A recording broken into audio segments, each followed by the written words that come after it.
Hi guys. So unfortunately I had a family emergency and so I'm traveling and I'm gonna have to do my speech from my car, so just bear with me.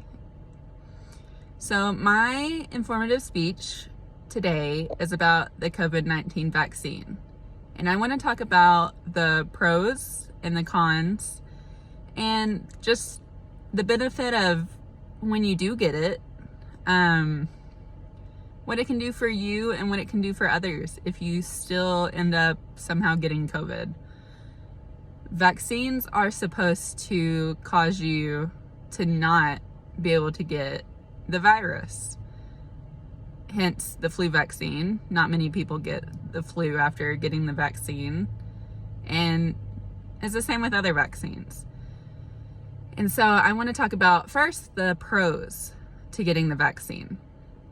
And I'm not here to judge. I'm not here to tell you that you're a terrible person if you don't get the vaccine, or you're God if you do get the vaccine, unlike media and the government, who pretty much tell you if you don't get it, you're killing yourself and those around you, which I don't believe is true at all. And it just makes you feel like a terrible person for what you believe in and what you feel comfortable with. And if that's not getting the vaccine, if you're not comfortable with it, then you shouldn't be judged for that.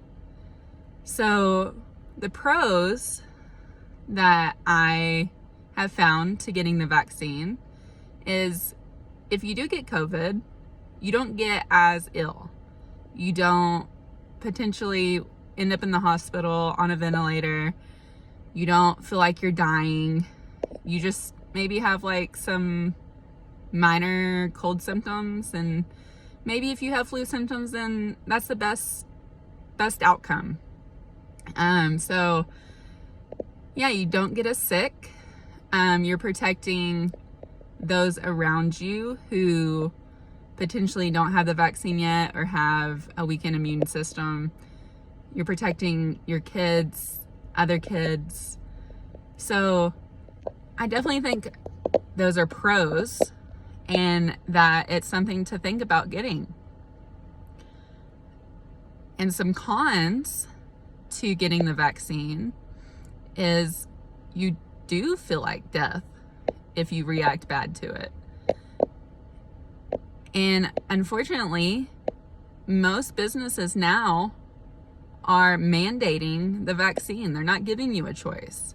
They're not letting you be free in this country, that you're supposed to be able to make your own choices.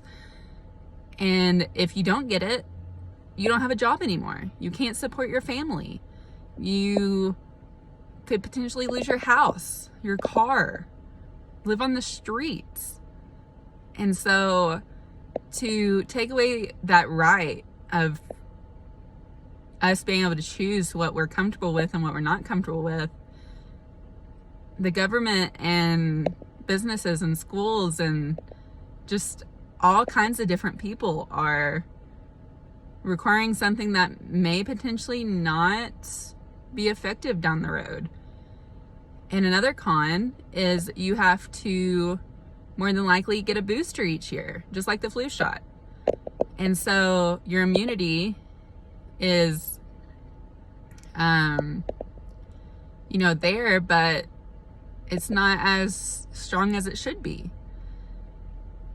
And then my last point is, if you do get the vaccine, then if you do end up getting COVID, you don't get as sick as you would if you didn't have the vaccine.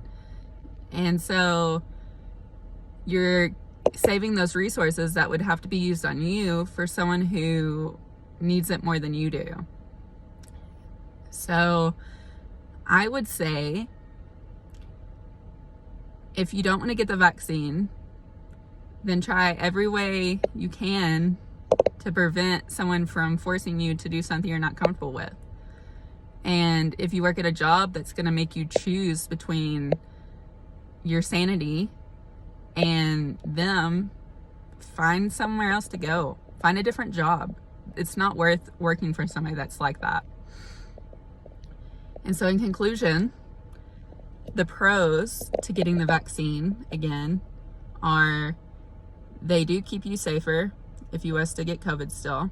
You're keeping those around you safe, and you're keeping yourself safe, and your kids safe. Your cons are that you're being forced to do something you're not comfortable with, and you could potentially have a reaction that hasn't been heard of yet that could potentially still kill you. So I just want you to really think about what you're comfortable with, what you believe in, and stick with that. Don't let anyone change who you are and make you do something that you don't want to do. Thanks.